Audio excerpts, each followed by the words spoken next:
하나님의 말씀은 사사기 20장 17절부터 48절까지 함께 봉독하겠습니다. 베냐민 자손 외에 이스라엘 사람으로서 칼을 빼는 자의 수는 40만 명이니 다 전사라. 이스라엘 자손이 일어나 베델에 올라가서 하나님께 여쭈어 이르되 우리 중에 누가 먼저 올라가서 베냐민 자손과 싸우리이까 하니 여호와께서 말씀하시되 유다가 먼저 갈지니라 하시니라. 이스라엘 자손이 아침에 일어나 기브아를 대하여 진을 치니라.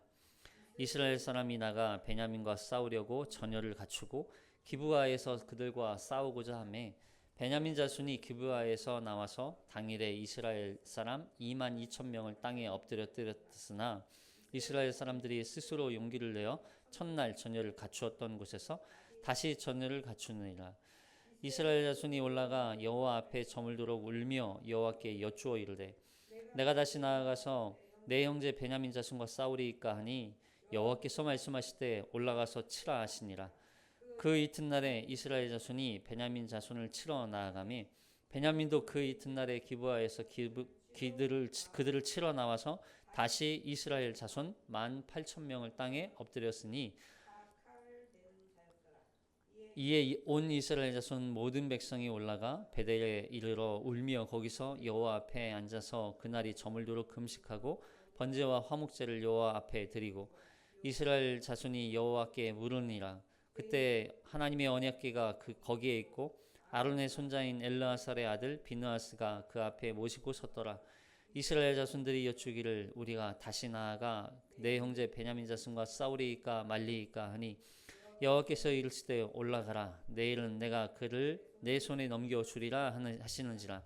이스라엘이 기브아 주위에 군사를 매복하니라. 이스라엘 자손이 셋째 날에 베냐민 자손을 치러 올라가서 전과 같이 기브아에 맞서 전열을 갖추매 베냐민 자손이 나와서 백성을 맞더니 꾀임에 빠져 성읍을 떠났더라. 그들이 큰 길 곧 한쪽은 베델로 올라가는 길이고요 한쪽은 기브아에 들로 가는 길에서 백성을 쳐서 전과 같이 이스라엘 사람 30명가량을 죽이기 시작하며 베냐민 자손이 스스로 이르기를 이들이 처음과 같이 우리 앞에서 패한다 하나 이스라엘 자손은 이르기를 우리가 도망하여 그들을 성읍에서 큰 길로 꿰어내자 하고 이스라엘 사람이 모두 그들의 처소에서 일어나서 바알 다말에서 전열을 갖추었고 이스라엘의 복병은 그 장소 곧 기브아 초장에서 쏟아져 나왔더라. 온 이스라엘 사람 중에서 택한 사람 10,000명이 기브아에서 이르고 침에 싸움이 치열하나 베냐민 사람은 화가 자기에게 미친 줄을 알지 못하였더라. 여호와께서 이스라엘 앞에서 베냐민을 치심에 당일에 이스라엘 자손이 베냐민 사람 25,100명을 죽였으니 다 칼을 빼는 자였더라. 이에 베냐민 자손이 자기가 패한 것을 깨달았으니 이는 이스라엘 사람이 기브아에 매복한 군사를 믿고 잠깐 베냐민 사람 앞을 피하여 복병이 급히 나와 기브아를 돌격하고 나아가며 칼날로 온 성읍을 쳤음이더라. 처음에 이스라엘 사람과 복병 사이에 약속하기를 성읍에서 큰 연기가 치솟는 것으로 군호를 삼자 하고 이스라엘 사람은 싸우고자 물러가고 베냐민 사람은 이스라엘 사람 30명가량을 쳐 죽이기를 시작하며 이르기를 이들이 틀림없이 처음 싸움과 같이 우리에게 패한다 하다가 연기 구름이 기둥같이 성읍 가운데 치솟을 때에 베냐민 사람이 뒤를 돌아보매 온 성읍의 연기가 하늘에 닿았도 이스라엘 사람은 돌아서는지라. 베냐민 사람들이 화가 자기들에게 미친 것을 보고 심히 놀라 이스라엘 사람 앞에서 몸을 돌려 광야길로 향하였으나 군사가 급히 추격하며 각 성읍에서 나온 자를 그 가운데서 진멸하니라. 그들이 베냐민 사람을 에워싸고 기브아 앞 동쪽까지 추격하며 그 쉬는 곳까지 짓밟음에 베냐민 중에서 엎드린 자가 18,000명이니 다 용사더라.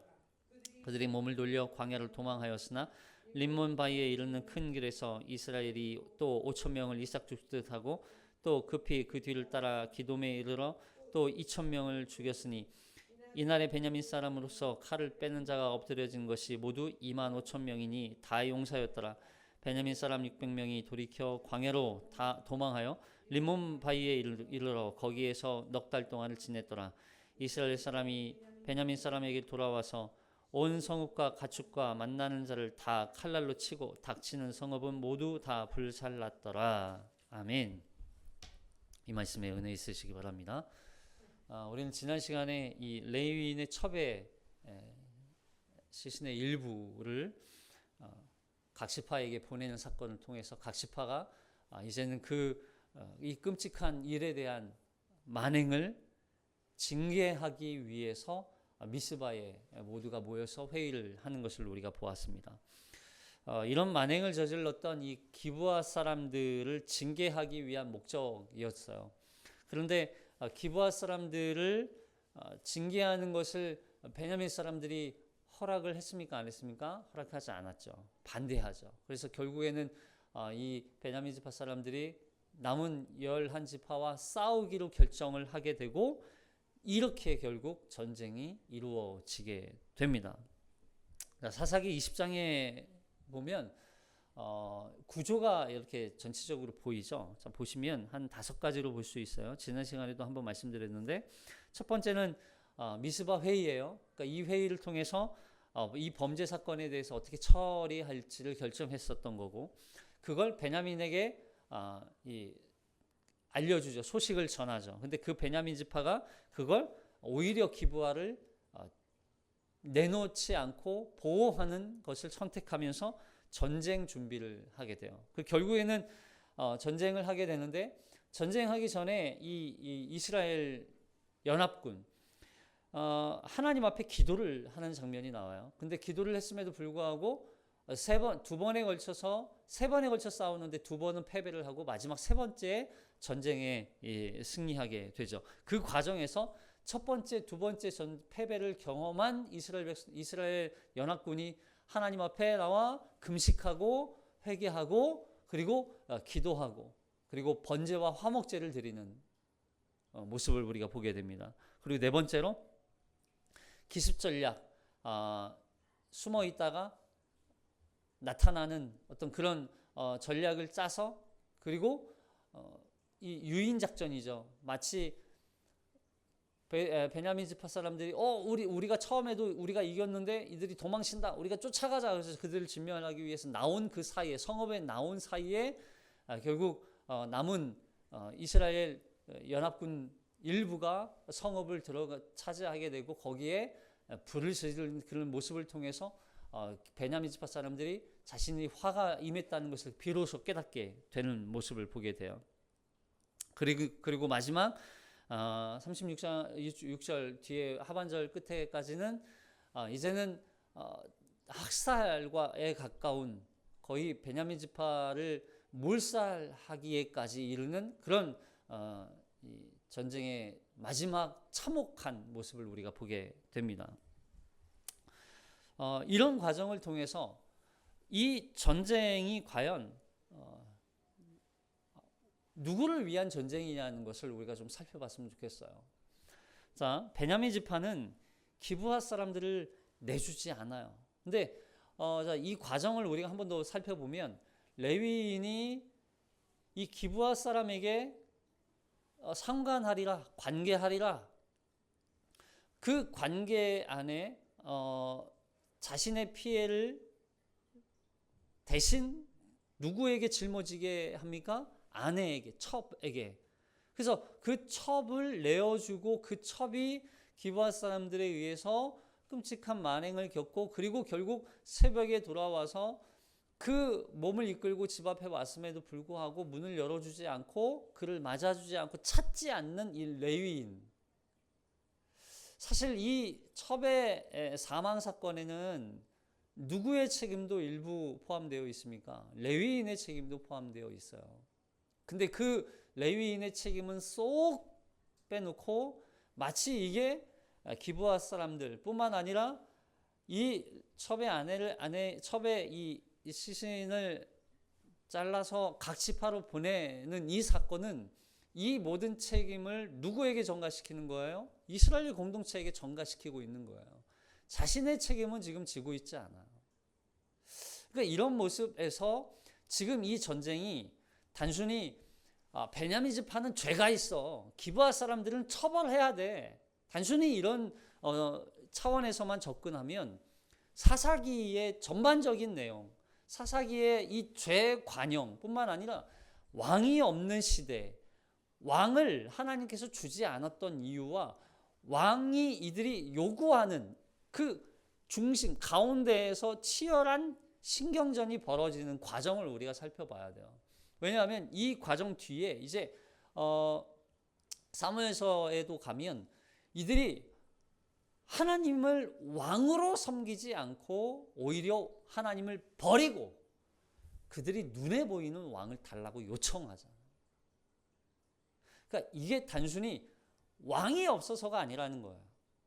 왕의 문제가 아니라 더 이상 이들에게는 왕을 하나님으로 여기지 않고 그들은 왕을 단순히 하나님은 우리를 간섭하고 우리를 징계하는 존재로만 여기고 있었다는 걸 우리가 여기에서 깨닫게 되는 거예요. 여러분, 사사시대는 다른 게 아니에요. 사사시대는 하나님이 왕으로 임재하고 통치하고 다스리는 그런 시대가 사사시대가 되지 않아요. 그러나 그걸 하나님을 왕으로 섬기지 않는 순간부터 사사시대가 되는 거예요. 우리의 삶에도 굉장히 큰 의미가 담겨 있는 거죠. 자, 베냐민 지파는 기브아 사람들을 내어주지 않습니다. 오히려 이스라엘 11지파와 싸우기로 결정을 해요. 그래서 그러면 왜 베냐민 지파 사람들은 전쟁을 선택했을까요? 그냥 죄가 있기 때문에 죄를 그냥 덮어주기 위해서 그걸로만 보기에는 조금 부족하잖아요. 자, 왜 그러냐면 15절 16절에 보면 기브아 사람들은 정예군이었어요. 굉장히 군사력이 탁월했던, 그러니까 베냐민 지파 사람들도 마찬가지지만 이 기브아 사람들에 대한 군사력을 믿고 있었던 거죠. 자, 15절 16절 시작. 그때 성읍들로부터 나온 베냐민 자손의 수는 칼을 빼는 자가 모두 26,000명이요 그 외에 기브아 주민 중 택한 자가 700명인데 이 모든 백성 중에서 택한 700명은 다 왼손잡이라 물매로 돌을 던지면 조금도 틀림이 없는, 물매로 돌을 던지면 조금도 틀림이 없는. 보세요.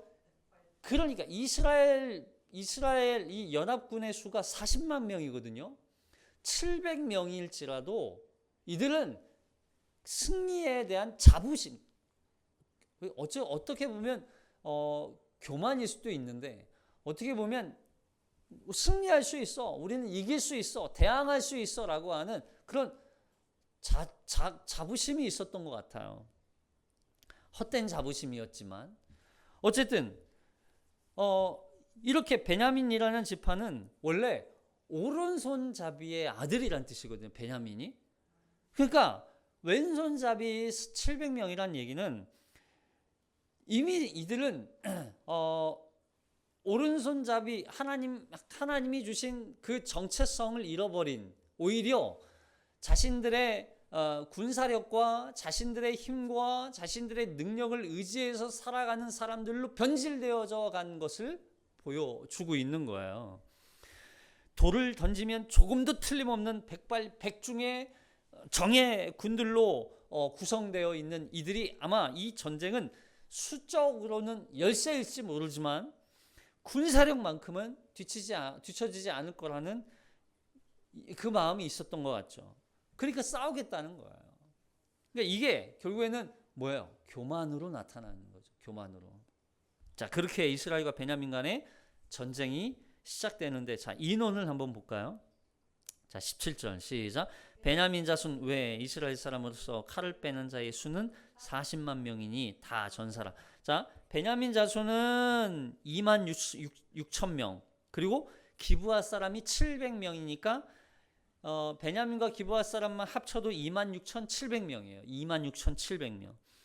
출애굽 때 광야에서 1차 인원 계수를 하잖아요. 처음에 1차 계수할 때 이 베냐민 지파 인구가 몇 명이었냐면 35,400명이었어요. 35,400명. 그리고 2차 계수할 때는 더 늘어나서 45,600명이었어요. 그러니까 원래는 지파가 시간이 지나면 지날수록 더 많아지는 게 정상이에요? 줄어드는 게 정상이에요? 많아지는 게 정상이잖아요. 근데 지금 보면 인구가 줄었어요? 많아졌어요? 줄었어요. 많이 줄었어요. 26,000명밖에 되지 않아요. 이 이야기는 이미 가나안 땅에 들어와서 정착해서 하나님의 의도대로, 하나님의 뜻대로, 하나님의 말씀대로 생육하고 번성하고 이들이 그 땅을 차지하는 일을 해야 되는데, 하나님의 약속의 그 기업을 지키고 번성하는 일을 했어야 함에도 불구하고 그걸 하지 못했단 얘기예요. 결국에는 베냐민 지파는.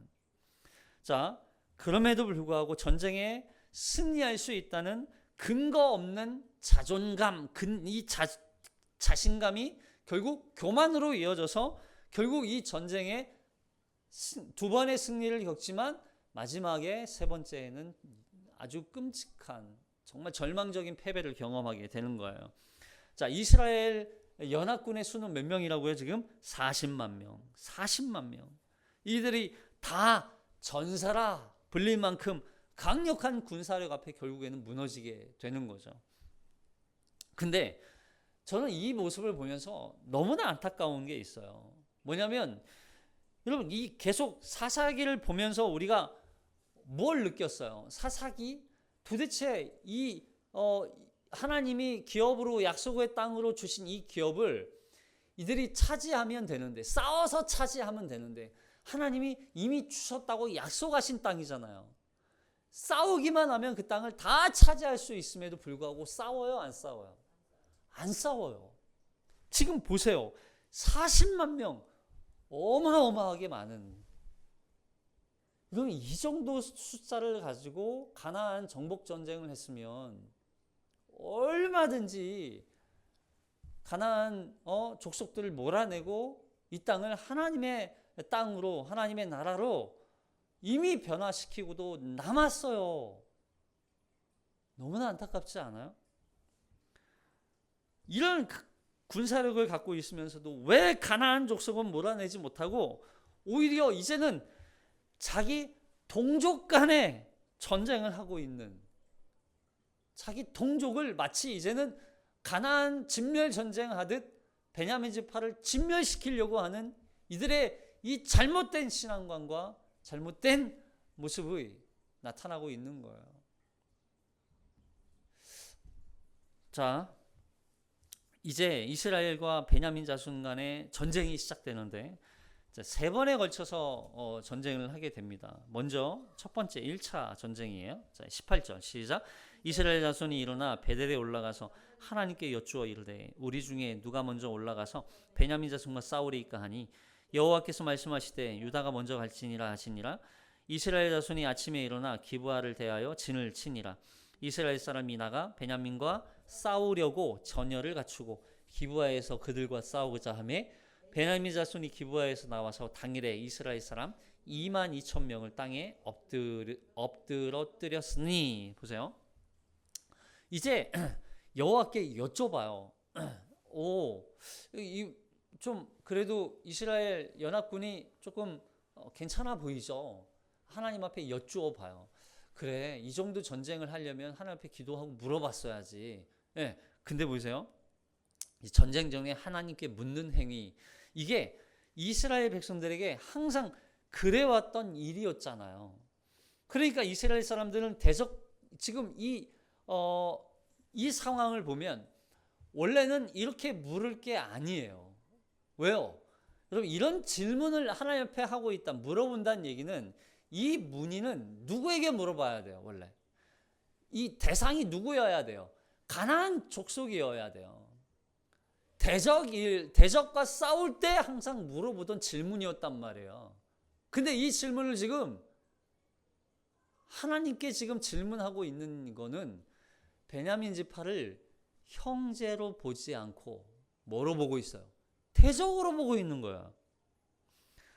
가나안 정복 전쟁을 지금 베냐민 지파와 하는 거하고 똑같은 상황이에요. 물론 전쟁 전에는 항상 하나님께 묻는 게 정상이었죠. 하나님께 묻고 하나님께서 가르쳐 주시는 대로 전쟁을 할 때 승리할 수 있었으니까. 근데 이거는 승리의 조건이 아니에요. 승리하냐 마냐 이게 중요한 게 아니잖아요 지금. 그래요 안 그래요? 이게 베냐민 지파와 싸워서 우리가 이겨야 돼. 우리가 반드시 이들을 진멸해야 돼. 여러분 이게 목적이에요? 이 전쟁이? 아니란 말이에요. 베냐민을 지금 동족, 형제로 여기지 않고 지금 가나안 대적으로 지금 여기고 싸움을 준비하고 있는 거예요. 얼마나 안타까워. 어리석은 거죠. 왜냐하면 이들은 지금 이 전쟁의 모든 책임을 지금 그들 스스로 지는 게 아니라 누구에게 전가해요? 이들은 지금 베냐민에게 전가하고 있어요. 자, 그래서 사사기 20장 10절 시작. 우리가 이스라엘 모든 지파 중에서 100명의 10명, 1000명의 100명, 10,000명의 1000명을 뽑아서 그 백성을 위하여 양식을 준비하고 그들에게 베냐민의 기브아에 가서 그 무리가 이스라엘 중에서 망령된 일을 행한 대로 징계하. 그러니까 지금 이 모든 책임을 베냐민 기브아 족속에게 넘겨서 그들을 뭐하기 위한 목적? 징계하기 위한 목적이에요. 여러분 이 징계라고 하니까 그래 이들은 죄에 있지. 물론 죄가 있죠. 물론 죄가 있어요. 이들은 죄에 대해서 반드시 죄에 대한 대가를 처벌해야 돼요. 근데 이 징계를 지금 그들 이스라엘 연합군 스스로 징계를 지금 선택하고 있다는 얘기예요. 여러분 징계는 누가 하셔야 돼요? 하나님이 하셔야 돼요.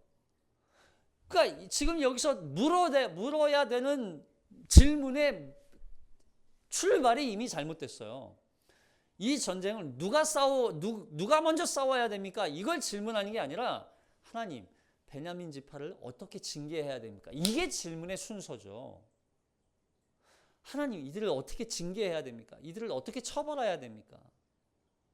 하나님, 이들을 정말 진멸해야 됩니까? 이 죄에 대해서 반드시 처벌해야만 합니까? 여러분 이게 먼저 아니에요?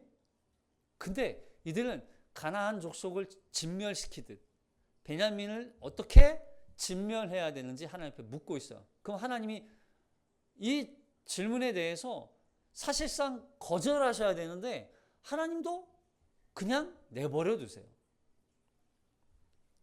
보세요. 징계의 목적은 뭐냐면 징계의 목적은 항상 하나님 앞으로 돌이키게 하는 거예요.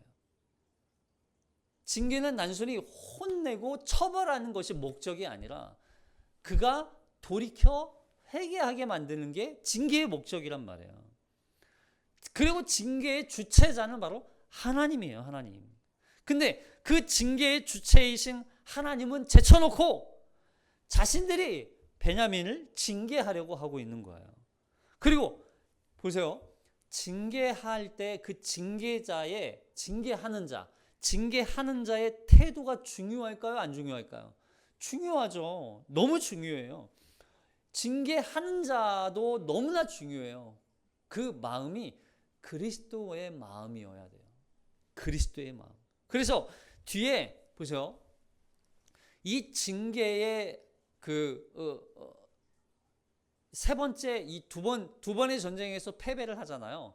그리고 세 번째 전쟁에 앞서 이 이스라엘 연합군들이 뭘 하냐면 금식하고 번제와 화목제를 드려요. 왜냐하면 그럼 이 징계는 돌이키는 게 목적이라 그랬잖아요. 돌이킴. 금식을 통해서 그들이 회개하고 하나님 앞으로 돌이키게 하고 그들이 다시 여호와 하나님과 화목하게 되는 거. 누구를 통해서? 그리스도를 통해서. 그래서 이 징계하는 자에게 중요한 근본 마음, 이건 뭐냐면 그리스도의 마음이에요. 그가 여호와 하나님 앞으로 돌이키게 하기 위해서 회개하게 하고 그 회개를 통하여서 예수 그리스도를 다시 영접하고 그리스도로 말미암아 하나님과 화목하게 되는 거. 이게 그리스도의 마음을 품은 징계예요. 그래서 이 금식과 번제와 화목제를 드린 이후에 결국 이스라엘 연합군이 승리하게 되는 거예요. 그럼 이게 우리 이 교회도 마찬가지예요. 우리들도 마찬가지. 이게 이제 우리 교단 헌법에도 이 권징이라는 제도가 있잖아요. 권징. 이게 권징이 뭐냐면 권고와 징계라는 의미거든요. 권고하고 징계하다. 그러니까 첫 번째가 뭐야? 권고예요. 간청하고 부탁하는 거예요. 강력하게 권하는 거. 그래서 그럼에도 불구하고 듣지 않으면 이제 징계를 하게 되는데, 징계는 크게 네 가지입니다. 권계예요. 권계. 권계는 뭐냐면 그 징계 받을 자에게 주의하고 충고를 주는 거예요. 충고. 너 주의해. 너 이렇게 하면 안 돼. 더 이상 문제 일으키면 안 돼. 너 정말 잘못하면 안 돼. 이렇게 주의하고 충고하는 거예요. 그리고 두 번째는 뭐냐면 견책이라는 거예요. 견책. 견책은 뭐냐면 책망하고 그가 회개하여서 스스로 고치도록 촉구하는 거야. 이게 견책이에요. 스스로 고치고 스스로 더 이상 나쁜 행동, 어리석은 행동을 하지 않도록 옆에서 계속 책망하는 거. 그리고 세 번째는 뭐냐면 그래도 듣지 않으면 이제는 수찬정지를 합니다. 수찬정지. 수찬정지가 뭡니까? 수찬정지는 이거예요. 성찬 참여 금지시키는 거예요. 성찬을 참여하지 못하도록. 이게 오늘날은 뭐 크게 막 성찬 참여를 금지한다고 해서 이게 차라리 안 하면 되지 뭐 이럴 수 있죠. 지금은 현대 오늘날에는. 근데 과거에는 이게 굉장히 엄청난 금지 조항이었어요. 견책 조항. 뭐죠? 징계 조항이었어요.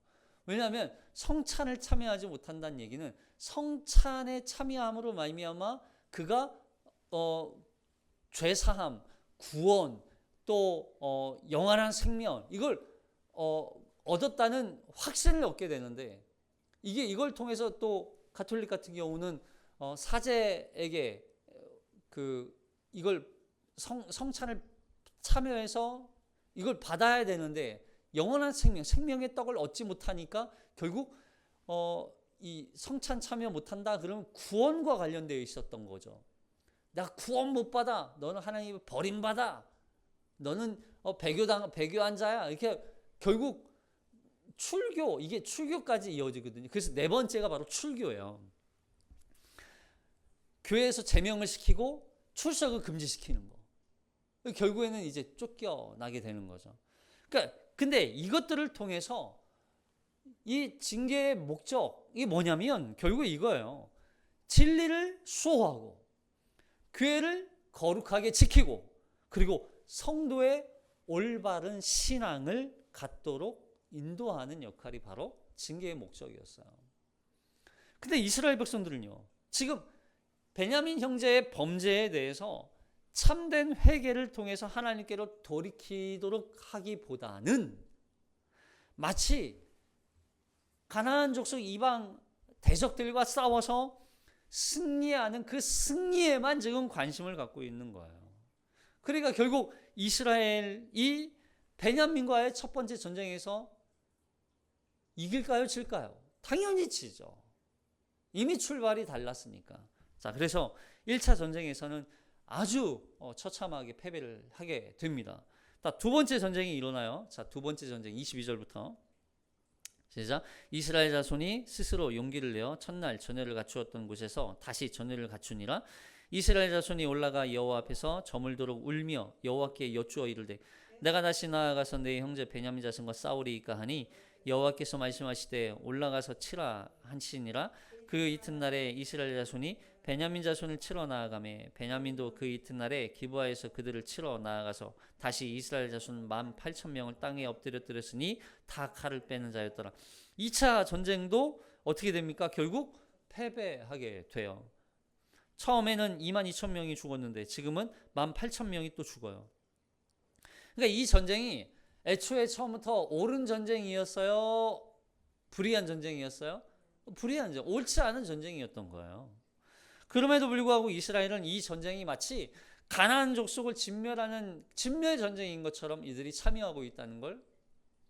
나중에 보면 이들이 기브아 족속에 대한 그 징계를 다 해요. 어느 정도는 좀 이렇게 징계합니다. 막 거의 멸절시킬 만큼. 그런데 거기서 그치지 않고 베냐민 족속의 각 성읍마다 돌아다니면서 집을 불태우고 사람들 다 죽여요. 학살에 가깝게. 왜요? 이미 이들은 이 전쟁이 무슨 전쟁인지 의미를, 뭘 목적으로 전쟁을 하고 있었는지 이미 틀렸다는 거예요. 이미 틀렸다. 그러니까 하나님께서 허락하신 건 이들이 이 전쟁을 이미 결정해 놓고 하나님께 묻는 거예요. 이해되세요? 이들은 지금 하나님, 우리가 정말 싸워야 됩니까? 이걸 묻는 게 아니라 하나님, 우리 싸울 거예요. 허락하세요. 지금 이러고 있는 거예요. 결국에는 하나님이 너 싸우지 마. 왜 싸워? 막아도 싸울 판이거든요. 그러니까 하나님, 그래, 니네끼리 마음대로 해. 니네 마음대로. 이게 부모인 마음. 자, 3차 전쟁 어떻게 됩니까? 결국 3차 전쟁 어떻게 될까요? 자, 26절부터 볼게요. 시작. 이에 온 이스라엘 자손 모든 백성이 올라가 베델에 이르러 울며 거기서 여호와 앞에 앉아서 그날이 저물도록 금식하고 번제와 화목제를 여호와 앞에 드리고 이스라엘 자손이 여호와께 물으니라. 그때 하나님의 언약궤가 거기 있고 아론의 손자인 엘르아살의 아들 비느하스가 그 앞에 모시고 섰더라. 이스라엘 자손이 여쭈기를 우리가 다시 나아가 내 형제 베냐민 자손과 싸우리이까 말리이까 하니 여호와께서 이르시되 올라가라. 내일은 내가 그를 내 손에 넘겨주리라 하시는지라. 이스라엘이 기브아 주위의 군사를 매복하니라. 자, 두 번의 전쟁을 경험하고 너무나 끔찍하게, 너무나 처참하게 패배를 하고 나니까 이거 아니네. 이거 이렇게 싸워서 될 일이 아니네. 큰일 났다. 어떡하지? 그리고서 정신 차리고 다시 하나님 앞에 뭘 해요? 금식하고 번제와 화목제를 여호와 앞에 드려요. 그러니까 자,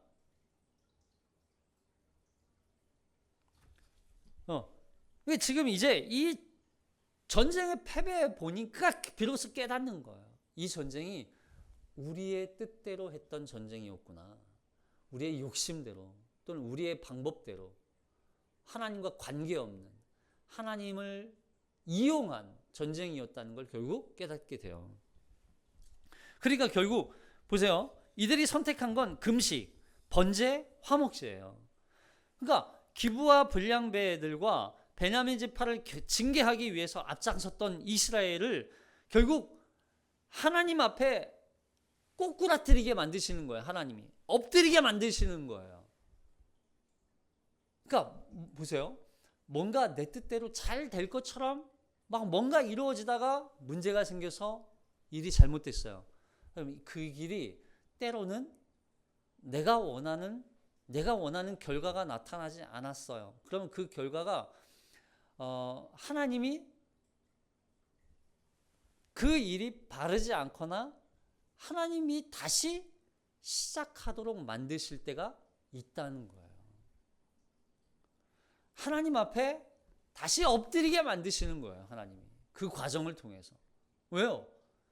이 전쟁, 이 일이, 이 사건이 나로 말미암아 내 계획과 내가 원하는 결과를 도출해내고자 할 때, 그게 하나님과 별로 관계없이 내가 일이 이루어졌을 때, 시작했을 때 하나님이 그 일을 통해서 패배하게 하시고, 그리고 결국 그 일로 누구 앞에 엎드리게 하시는 거예요? 하나님 앞에 엎드리게 하시는 거예요. 당연히 승리할 줄 알았어요. 당연히 이 일이 이건 100% 잘 될 일이야, 성공할 일이야 라고 생각했는데 안 돼요. 왜요? 그 일이 하나님이 원하시는 일이 아니라는 거예요. 그때는 어떻게 해야 돼요?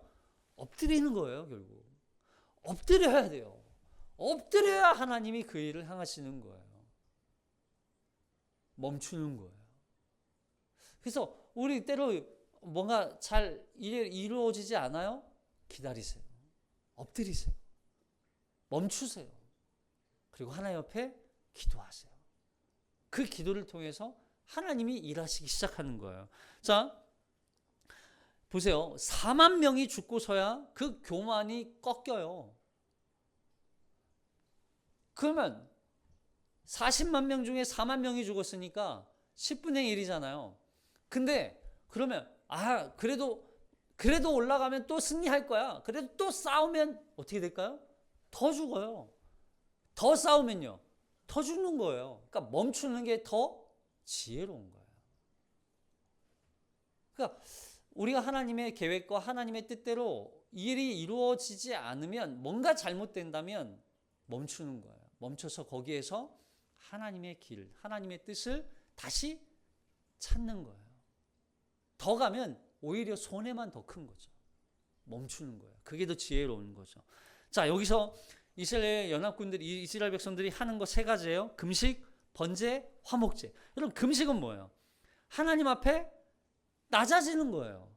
겸손해지는 거예요. 그리고 단순히 낮아지는 것뿐만 아니라 회개가 나타나죠. 그 안에. 금식은요, 항상 회개를 가져와요. 단순히 금식이라는 게 밥을 안 먹는 거 그런 정도가 아니라 자신이 행했던 그 삶의 어떤 잘못된, 하나님과 반하였던 그 모든 것들을 회개하는 거예요. 통회하고 자복하는 거.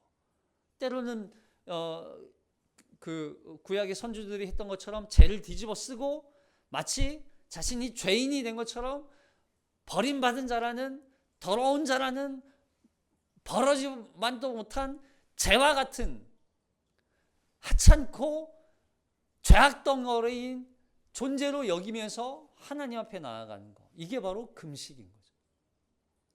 때로는 옷을 찢어요. 마음을 찢듯 내 마음의 죄악들을 찢어 던져버리듯 나를 찢는 거예요. 그런 마음으로 하나님 앞에 회개하고 금식하는 거죠. 그 두 번째 뭐예요? 번제. 그럼 이 번제가 곧 제물을 태워서 드리는 거예요. 번제, 태워서 드리는 거. 이게 바로 예수 그리스도의 대속적 죽음을 상징하죠. 그래서 태워, 그리스도가 제물되어 우리의 모든 죄를 대신 담당하시는 그 죽음, 대속적 죽음, 그 죽음을 통해서 세 번째, 화목해 되는, 하나님과 화목해 되었다는 거예요. 화목해 되었다. 그래서 제를 하나님 앞에 드리는 거죠. 그리스도의 죽음을 통해서 이제는 하나님과의 관계가 회복되었다. 이걸 선하는 게 화목제란 말이죠. 그러니까 결국 보세요.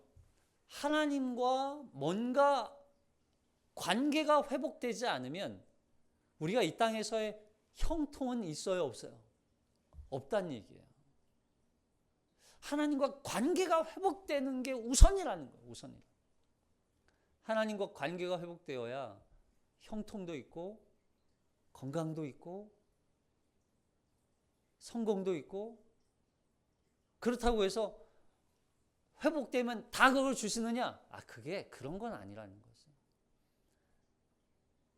하나님과 관계가 우선이라는 걸 기억하라는 것이죠.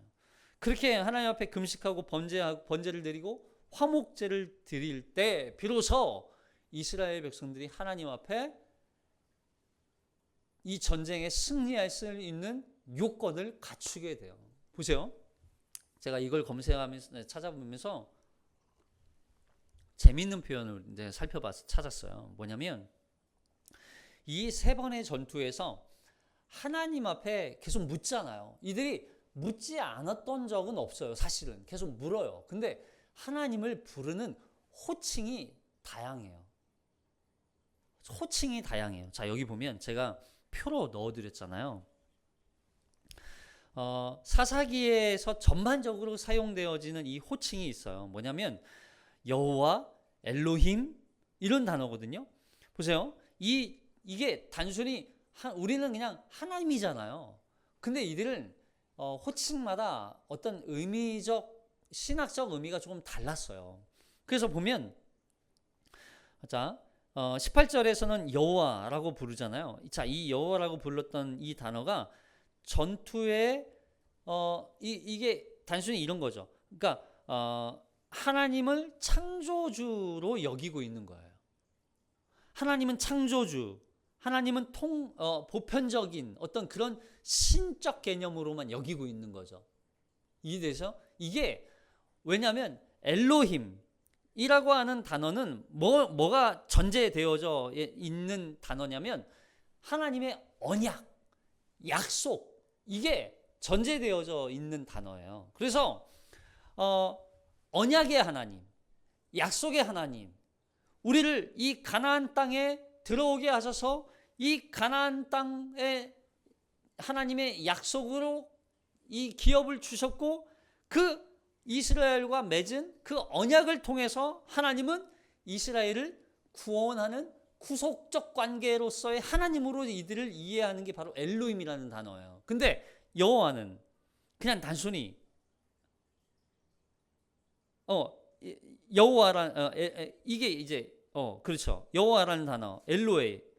그래서 이 단어가, 그러니까 이스라엘 백성들은 지금 처음에는 하나님이라고 불렀지만 이 단어 속에는 뭐가 내포되어져 있었냐면 단순히 하나님은 창조주 하나님, 그리고 이들은 보편적인 그 신적 개념으로서의, 그러니까 이들이 지금 가나안 족속들과 이렇게 계속 혼용되어져 살다 보니까 하나님, 그래 신들 중에 신이신 그냥 하나님으로만 이해하고 있었다는 거예요. 이해되세요?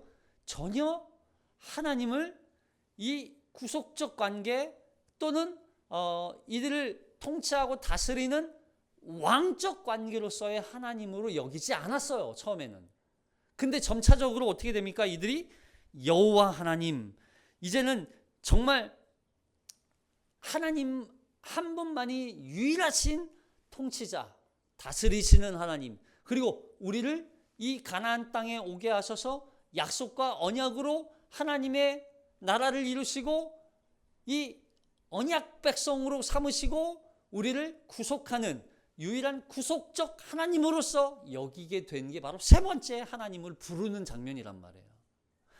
자, 이 하나님을 부를 때 비로소 하나님이 이 전쟁을 승리하도록 이끌어 가세요. 자, 보세요.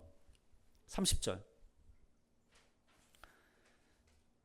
시작. 이스라엘 자손이 셋째 날에 베냐민 자손을 치러 올라가서 전과 같이 기브아에 맞서 전열을 갖추매 베냐민 자손이 나와서 백성을 맞더니 꾀임에 빠져 성읍을 떠났더라. 그들이 큰 길 곧 한쪽은 베델로 올라가는 길이요 한쪽은 기브아에 들로 가는 길에서 백성을 쳐서 전과 같이 이스라엘 자손 사람 30명가량을 죽이기 시작하며 베냐민 자손이 스스로 이르기를 이들이 처음과 같이 우리 앞에서 패한다 하나 이스라엘 자손은 이르기를 우리가 도망하여 그들을 성읍에서 큰 길로 깨어내자 하고.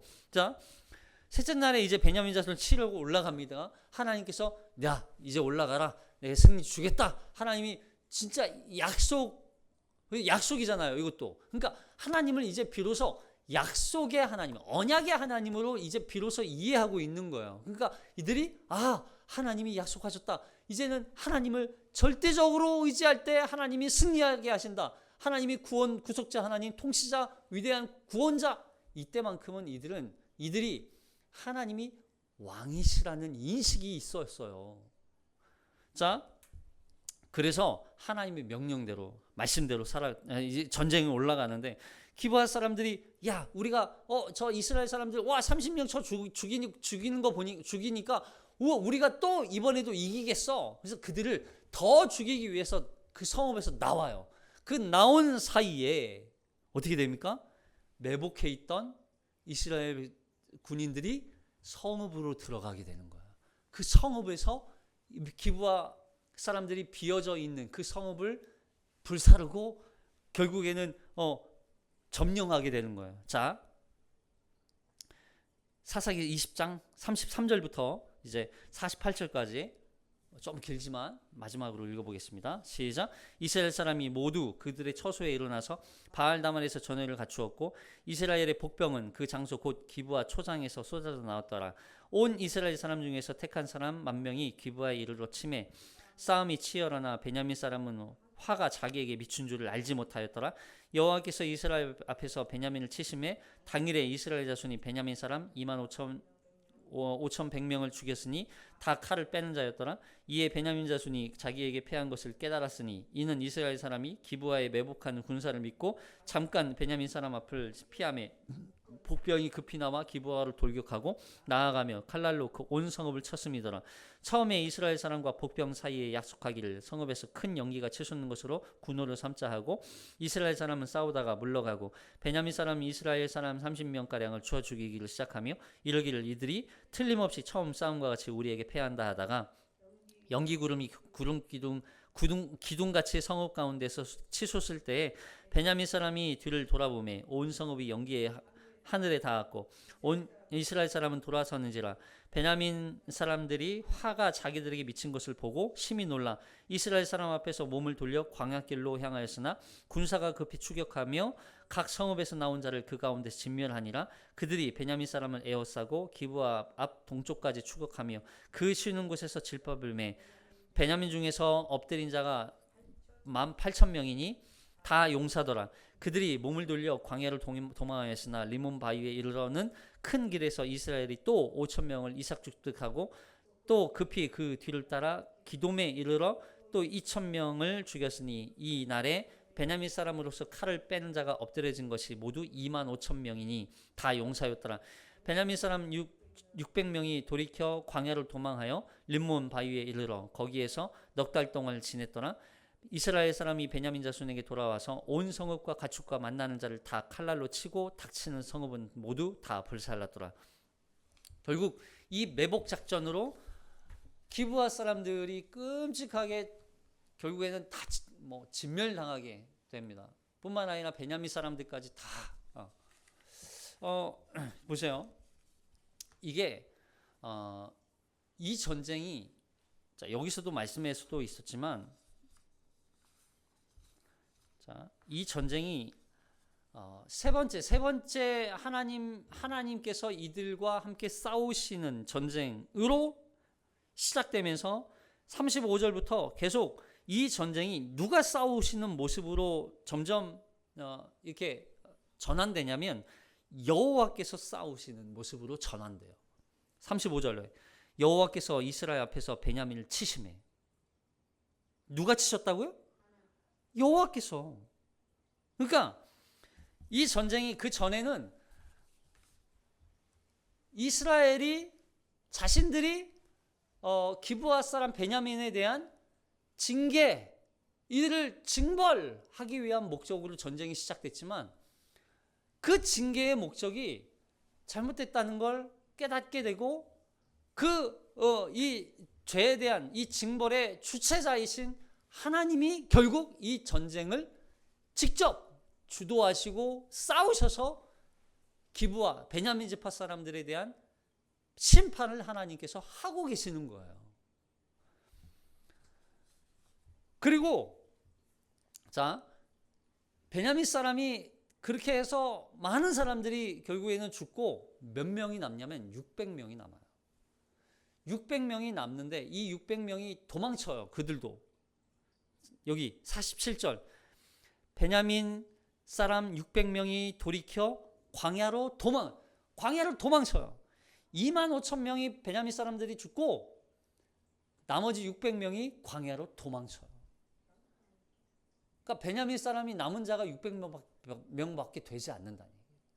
얼마나 많은 사람들이 죽었는지. 그만큼 사실상 이 베냐민에 대한 하나님의 심판이 얼마나 무거운 심판이었는지를 보여주죠. 베냐민이 잘못하지 않았다는 게 아니에요. 베냐민도 잘못했어요. 베냐민 지파 사람들이 정말 하나님 앞에 범죄한 이 범죄는 심판받아 마땅한 범죄예요. 처벌받아 마땅한 범죄예요.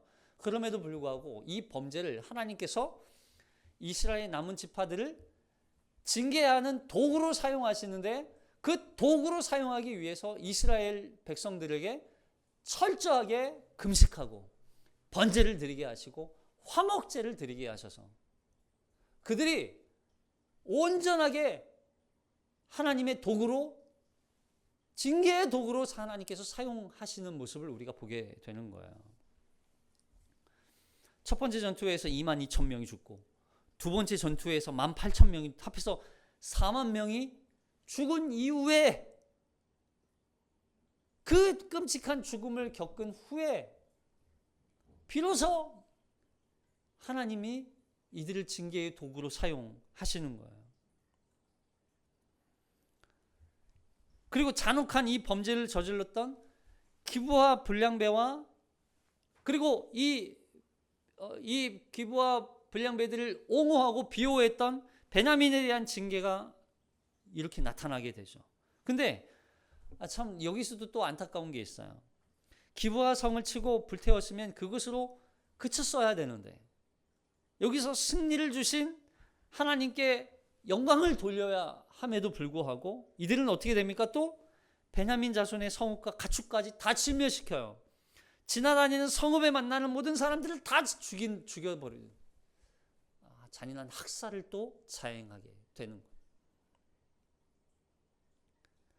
가나안 족속들에게 행해야 할 이 헤렘이거든요. 이게 진멸이라는 단어가 헤렘. 근데 이 진멸을 동족인 베냐민 지파에게 행하고 마는 거예요. 이 일로 베냐민 지파가 완전히 전멸될 위기에 처하고, 이 사건이 여기서 그치지 않아요. 그래서 11장 마지막 사사기 11장에 가면 이들이 자신들의 아내를 삼기 위해 아내를 그러니까 결혼을 해야 되잖아요. 그러니까 아내로 삼기 위해서 다른 지파를 죽이고 그들의 여자를 데리고 오게 되거든요. 이게 그러니까 결국 보시면 이게 왕이 없어서가 아니에요. 뭐예요? 하나님의 말씀에 대한 기준과 옳고 그름, 공의가 무엇인지 분별을 하지 않겠다는 얘기예요. 결국에 하나님은 왕이세요. 하나님의 말씀에 순종하고 그걸 지켜야 되는 목적이 있는 거예요. 우리가 오후 시간에 이제 살펴보고 있는 게 지금 웨스트민스터 소요리 문답이잖아요. 인간의 제일 된 목적, 하나님을 영화롭게 하고 그 이름을 영원토록 즐거워하는 거. 이걸 성경에서 그 방법을 가르쳐줘요. 그래서 이문이 오죠. 그 산문은 뭐예요? 성경에서 무엇을 가르칩니까? 그러면 그 성경에서 무엇을 가르칩니까? 성경에서는 하나님이 누구신지 하나님에 대한 지혜를 가르치고, 그리고 우리가 마땅히 행해야 할 의무를 가르칩니다. 이렇게 얘기해요. 여기서 말하는 이 의무가 바로 여기에 등장하는 거예요. 우리가 하나님을 아는 게 뭐냐면 하나님이 우리의 왕이시라는 걸 아는 거예요. 하나님이 우리의 창조주, 하나님만이 우리의 구원자, 하나님만이 우리의 통치자, 하나님만이 우리의 유일한 구속자, 구원자, 대속적 죽음을 우리에게 베푸셔서 우리가 하나님의 백성이 되었다. 이게 하나님의 아는 지식이죠. 그러면 이제 그 의무를 이 땅에서 감당하면서 살아가는 거예요. 기꺼이, 마땅히. 근데 이스라엘 백성들은요, 그건 하지 않으면서 눈에 보이는 왕을 달라는 거예요. 하나님을 자꾸 간섭하지 말라는 거예요. 자신들이 원하는 왕을 세워서 자신들의 뜻과 자신들의 계획과 자신들의 이익을 얻어내고자 하는 왕을 달라는 거예요. 이 시대가 사사시대예요. 기준이 없어요. 자기 소견에 옳은 대로 행했던 시대. 그럼 우리가 하나님이 우리에게 기준을 주신 이유는 이 땅에서 하나님의 백성으로서 거룩하게 살아야 할 의무를 우리에게 주셨단 말이에요. 그 의무를 때로는 힘들죠. 불편하죠. 그럼에도 불구하고 내가 하나님의 자녀, 하나님의 백성이 되었기에 기꺼이 행하는 삶, 그걸 우리에게 요구하시는 거예요. 그게 때로는 도덕적, 윤리적 또는 율법적 또는 세상에서 손해보면서 사는 그런 인생이라 할지라도 그 인생을 통해서 우리가 하나님의 백성이라는 근본적인 삶의 모습이 우리에게 나타난다면 그것이 우리가 하나님을 영화롭게 하는 거고 그 이름을 영원토록 즐거워할 수 있는 것입니다.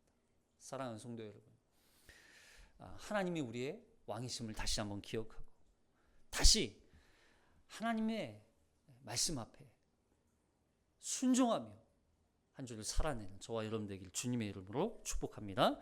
기도하겠습니다.